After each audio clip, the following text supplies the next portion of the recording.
Welcome everyone to Stammer AI Agency Office Hours. We're going to get right into it today. Hi Ross, hi Drew, Hey Lucas, thanks for joining. as always.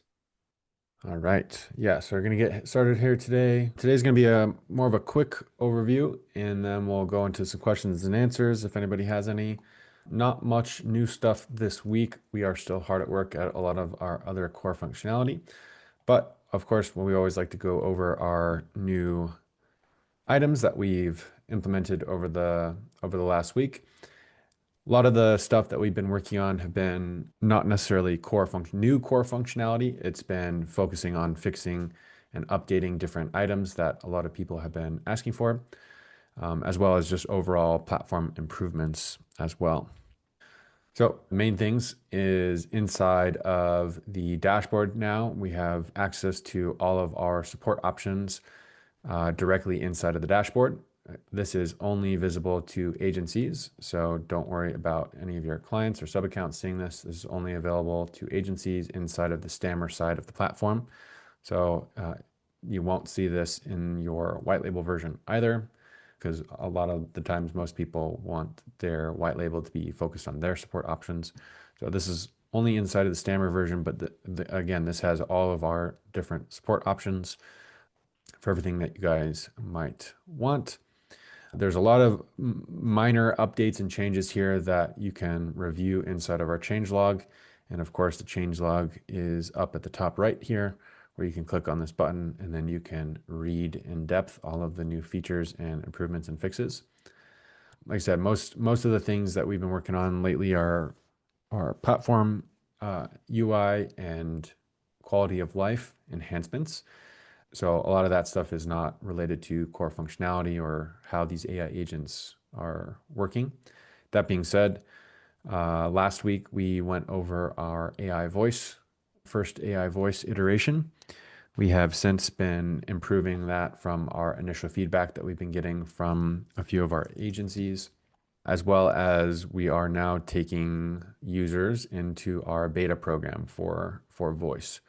So this is going to be something that, if you're interested, we will be reaching out to everybody who has sent in the waitlist form, and we'll be sending out an updated form because we need to figure out more about your specific use case, call volume, things like that, which will allow us to help better onboard you as an agency, which will then, of course, help you onboard your clients for that specific niche and use case and things like that.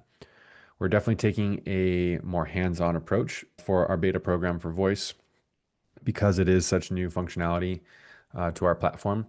So for everyone that is working with us already, just want to say thank you so much for everyone giving their feedback and all that. And then, like I said, we'll be having a few emails be sent out later this week with a form that Drew and I have been working on to gather more information. And then that will allow us to get more people inside of our voice beta platform uh, and get things rocking and rolling here. So just a general brief quick recap on voice. This essentially will allow you to sell AI phone calls or AI voice agents that will manage phone calls for your business clients. We've been implementing this for a couple of different businesses, and they've been finding a lot of success in how it can not only automate a lot of the processes of dealing with leads or appointments and things like that, but also generating new business for these clients as well. So one of the businesses that we've implemented this for was a construction contractor who has a lot of inbound calls for new jobs because they have ads that are running. So people will call the phone number that is on the ad, and if the person is not able to access that phone number like very quickly, then they'll be transferred over to the AI agent. The AI agent will have the conversation with the user, and then they'll be able to take over that conversation and review the transcript of that conversation after the fact. So another piece of information that we've received from agencies is like figuring out what the voices sound like as well as what languages these voices can speak in. So there are a couple of different options based off of the language that you have selected. And then, of course, you can play and review the quality and what the voices sound like. We're also going to be eventually implementing one of the features that we've seen with other platforms like 11 Labs, for example, which a lot of these AI voices are derived from, where you can actually clone your voice or clone the voice of a business owner.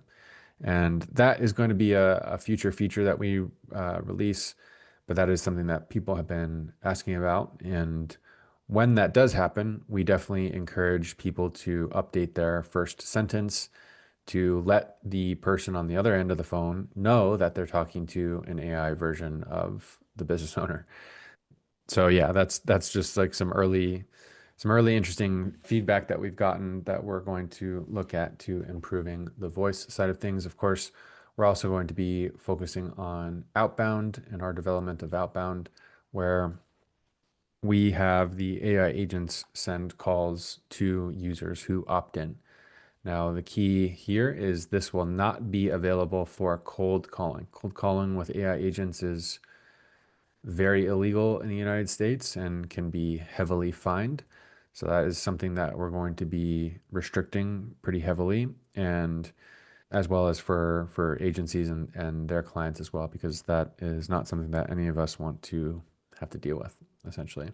But it's all good for people that have opted in. So, for example, if someone opts into an ad and gives you their phone number, the AI agent could then take that information and send them a phone call and have a conversation to help qualify those different leads. Drew, is there any other feedback or any other things that you'd like to mention on voice as we continue our development here?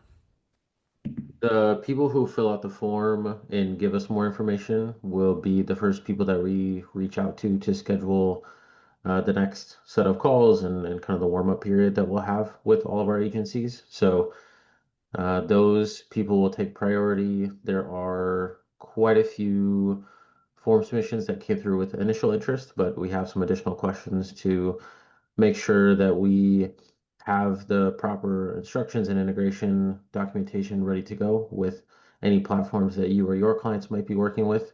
So this is us preparing for that so we can make sure that your onboarding as an agency and your clients onboarding when rolling this out to them is smooth. Yeah, and I think one of the good examples you were telling me of the other day is working with someone, and we realized that the HubSpot integration is walled behind a several $100s per month Yeah, feature in HubSpot that doesn't necessarily allow them to use that integration without them paying HubSpot that amount of money, which is yeah, wild. definitely. And there's certain countries, right, that have higher Yeah. restrictions in terms of submitting address and legal documentation of their business. So knowing, we're going to start majority in the States, but we do business all over the world. So working with different people in different countries and different systems requires us to have different documentation. So all of that will come into Yeah. play as well.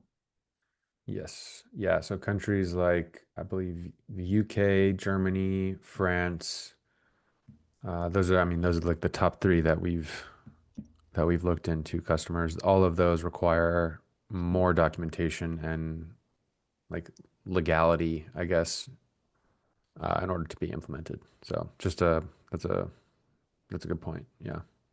Cool. All right. Well, yeah. So like I mentioned today's call is going to be relatively short and simple and sweet.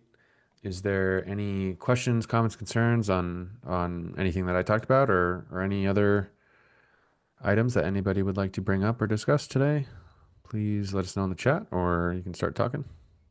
Hey, just a quick question. I noticed that your chat or the voice thing said auto detect for English and Spanish. Is there some limitation or some language thing that you guys are doing that we should know about that limits the scope of its knowledge to two languages, for example? The current one we use has many different languages.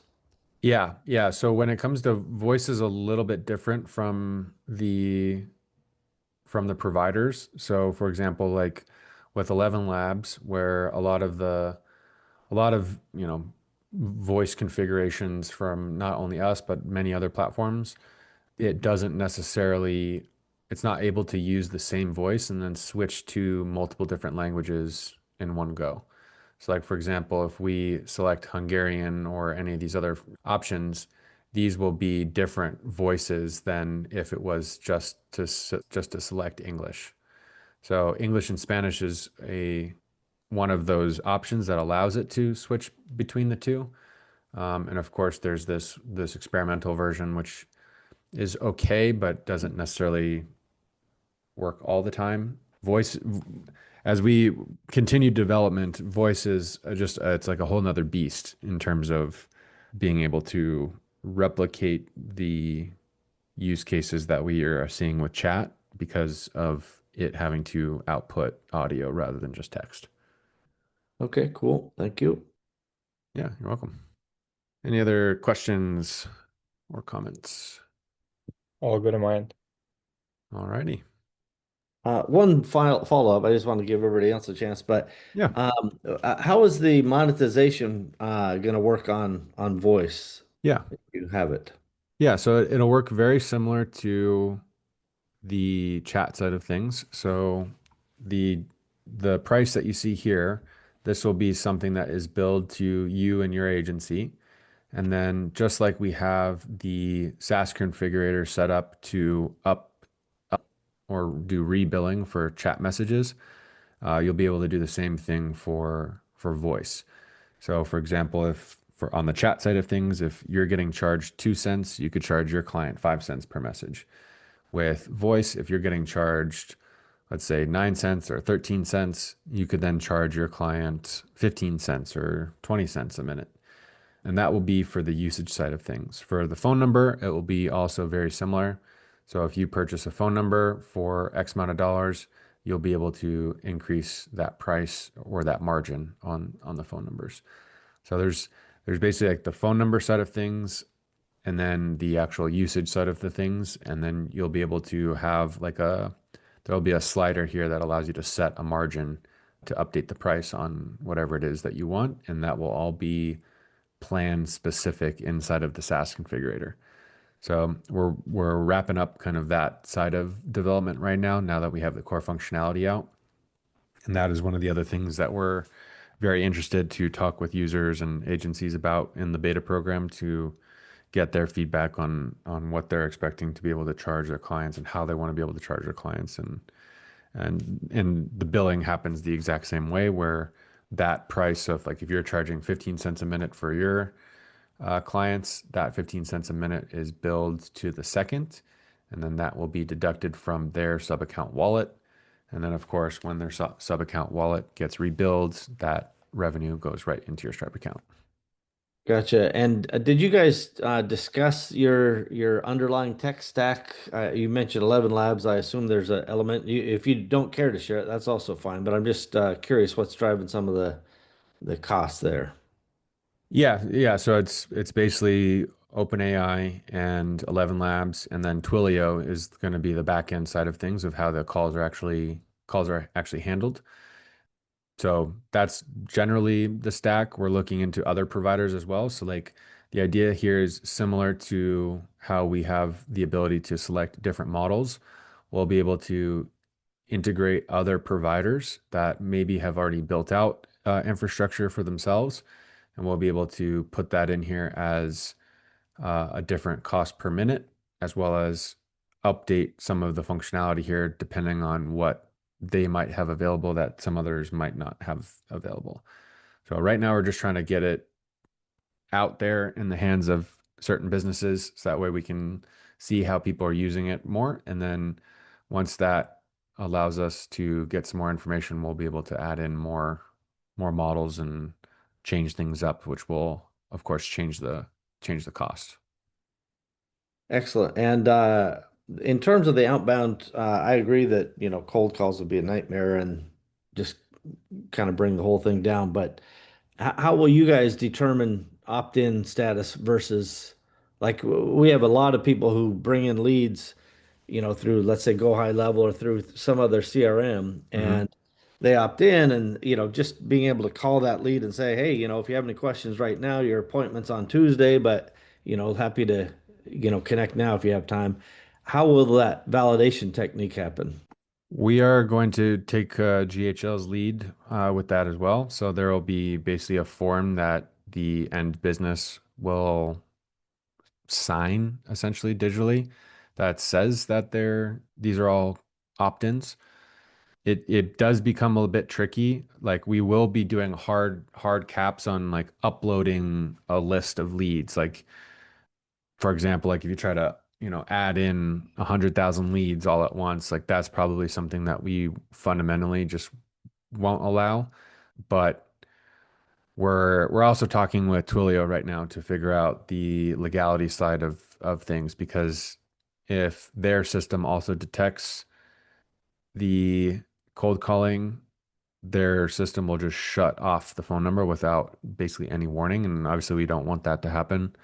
So right now the tentative idea is we're going to have a form that the end business or user who is configuring this is going to sign, which hopefully will allow us to keep functionality open without any of those restrictions. Thank you. Yep, all good. Cool. All right. Kasun, I see you joined here. Thanks for joining. Do you have any questions about anything today? No, nothing. Do we have a call after this at 2:30? Yep, always. Cool. Alrighty, well, yeah, that will do it for today. Thanks everyone for joining, and we'll see you guys next week. Take care.